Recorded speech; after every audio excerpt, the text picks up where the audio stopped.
closer. Look at that. One little bitty dink.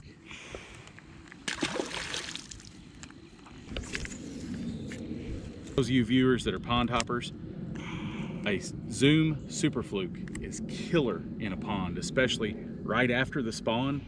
The bass in the pond, they just cannot stand these little boogers.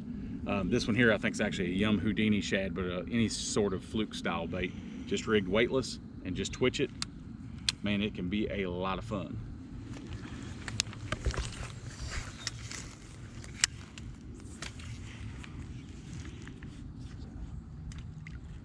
Camera. Another little dinker. Oops. I don't know where this little guy came from. I ain't seen none of these little ones in a while. Yeah. It's good.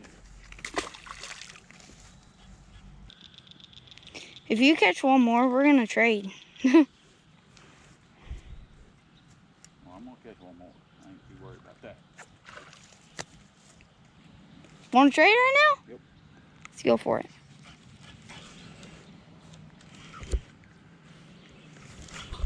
You're like, oh, I'm gonna catch one more. I ain't too worried about that. A 0.5 seconds later, shoot. Got one. Huh? Crap, I had one. Fix your bait. Did you one bite it? Yeah, I watched it bite it. I'm saying you got one. He does, you guys. Just Freaking jack him. Just go one, set the hook. Yeah, I did not do You that. have to go back up the truck and get another. No. Hold on. I need to go get me another one. This thing's jacked. I don't know. I'd fish that one. I bet you can get a bite on it. The hook's already freaking halfway out, sticking of it. Need some duct tape. Flex seal. Them will be good.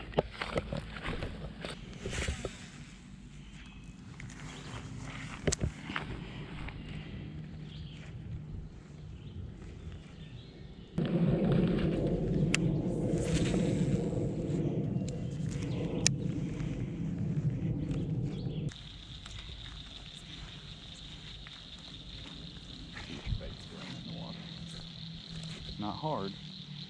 Whoa, you got one. Nope, you got it. Hey, I had my hopes up to have one. There you go. I guarantee you can have one.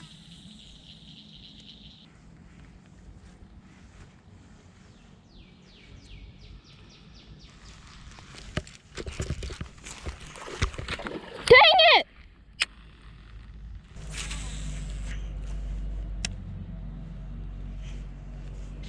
Lost a 3-pounder. I don't know if you saw it, but I just lost a 3-pounder. Set the hook good enough.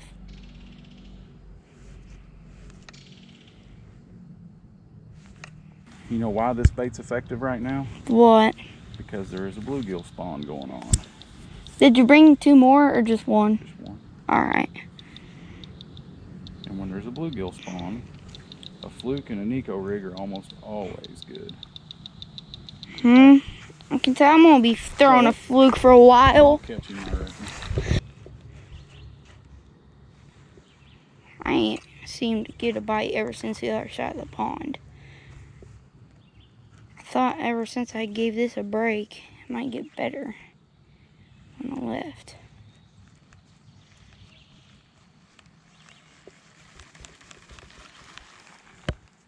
Goes on and on and on and on and on and on. My big bass brings all the boys to the yard, and they're like, I got one bigger than yours, and they're like, it's over that 4. Got him. Got him. Tank. Got him. Tank.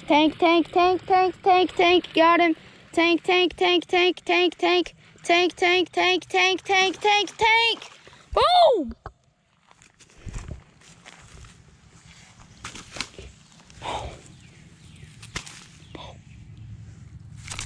Get in the boat.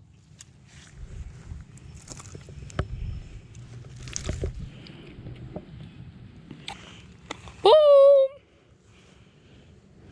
Big in. On a fluke, boys. On a fluke.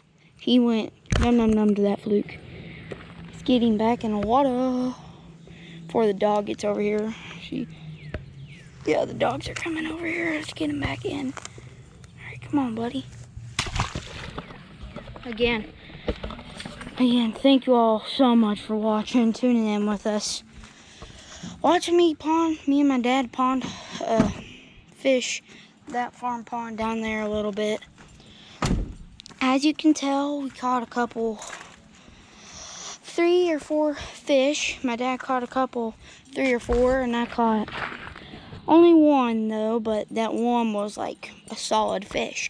It came, what we were using, we were just using a Zoom, a white fluke with a 5-aught straight shank hook from Eagle Claw. We were catching them on that. Thank you so much, you guys, for tuning in. Don't forget to like, subscribe, comment, share. We'll see you on the next episode of Someone Outdoors. See ya. All right, guys, I want to talk to you today about one of my favorite post-spawn techniques, especially when fish are still garden fry, or if they've just kind of over the fry garden stage and they're really starting to gang up on shad. And what I'm talking about is shad spawn time. This is my favorite bait that is basically underthrown and kind of been replaced by a lot of other things. No one tends to throw a fluke anymore. And this is a Zoom Super Fluke, just in a pearl white. And let me tell you, this thing can be deadly in a post-spawn shad spawn situation. You saw there, Hunter catching one in the pond with the Super Fluke, and it is a pond bass killer, really all the time. But out on the lakes and reservoirs and rivers, streams, this is going to play predominantly post-spawn and during the shad spawn. Now, a few important things to remember about fishing the Super Fluke. Number one, I will not throw this on mono.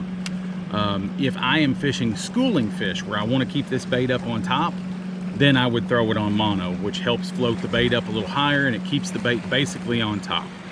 I'm going to throw it with fluorocarbon 99% of the time.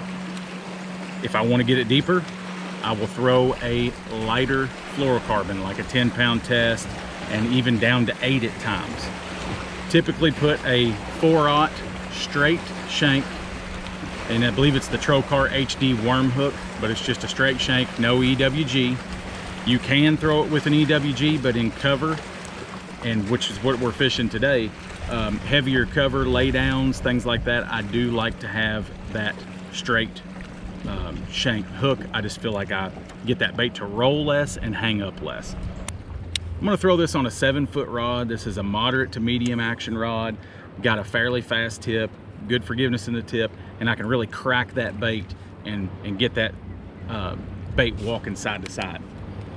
That is very key for throwing a Super Fluke, is having a rod that you can snap.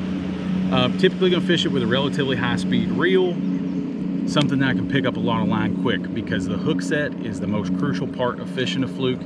And you'll say, oh man, you hear a lot of guys say, oh man, I hate fishing a fluke because I lose so many fish. A lot of times it's when they run with it, you can't keep up with them and there's too much slack in your line when you go to set the hook. So if you haven't tried a fluke, guys, shad spawn, post spawn, this is the time of year to fish it. Laydowns, rock, docks, basically there's no cover you can't fish a fluke in. Give it a try. As always, guys, thanks for tuning in. We appreciate you as a viewer, and if you haven't subscribed, please go ahead and do so now. Hit that button and send us a comment. Let us know what you think. We appreciate all of the feedback that we get. Until next time, guys, we will see you on the water.